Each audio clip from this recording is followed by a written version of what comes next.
పార్లమెంట్లో తప్పకుండా పాల్గొనాల్సి ఉండే కాబట్టి సిట్ అధికారులకు సమాచారం ఇచ్చి రాలేకపోతున్న సమాచారం ఇచ్చిన తర్వాత వల్ల తిరిగి ఈ రోజు రావాలని చెప్పి సిట్ అధికారులు నోటీస్ ఇచ్చిన తర్వాత ఇలా సిట్ విచారణకు వెళ్తున్నా.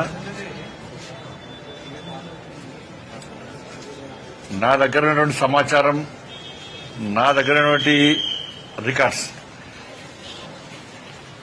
కాన్ఫిడెన్షియల్ రిపోర్ట్ అంతా కూడా సిట్కి ఇవ్వబోతున్నాను. ఒక కేంద్ర మంత్రే కాకుండా ఒక బాధ్యతాయుతమైనటువంటి ఒక పౌరునిగా నా దగ్గర పూర్తి సమాచారాన్ని సిట్కు అందజేసే ప్రయత్నం చేస్తున్నా. ఎందుకంటే తెలంగాణ రాష్ట్రంలో అందరికంటే ఎక్కువ అత్యధికంగా నా ఫోన్ కాల్సే ట్యాప్ చేయబడ్డాయి. అసలు మొట్టమొదటి ఫోన్ ట్యాపింగ్ విషయంలో ఫోన్ ట్యాపింగ్ బయటపెట్టింది కూడా నేనే.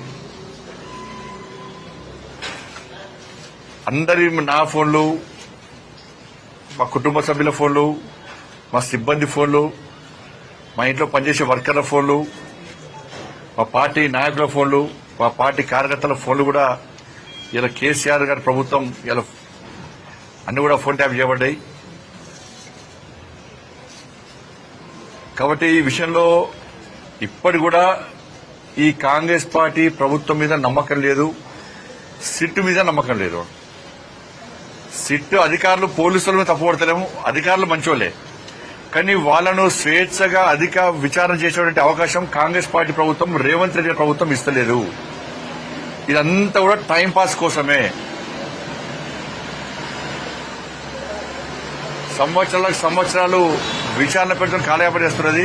కేసీఆర్ కుటుంబంలో ఒక్కరిని ఇంతవరకు అరెస్ట్ చేయాలి. కమిషన్లు వేసినారు, టైంపాస్ చేస్తున్నారు. కమిషన్ రిపోర్ట్లు వచ్చినా చర్యలు తీసుకునే పరిస్థితి లేదు. కాబట్టి బీఆర్ఎస్, కాంగ్రెస్ ఇద్దరి మధ్య దోస్తానా, వాళ్ళిద్దరు కలిసి ఈ డ్రామాలు ఆడుతున్నారు. కాబట్టి దీని మీద నమ్మకం లేదు. అందుకే సిబిఐ విచారణ జరపాలని చెప్పి మేము డిమాండ్ చేస్తున్నాం. మిగతా అన్ని విషయాలు కూడా ఆ విచారణ అనంతరం మీకు వచ్చే అన్ని విషయాలు బయట చెప్తాను.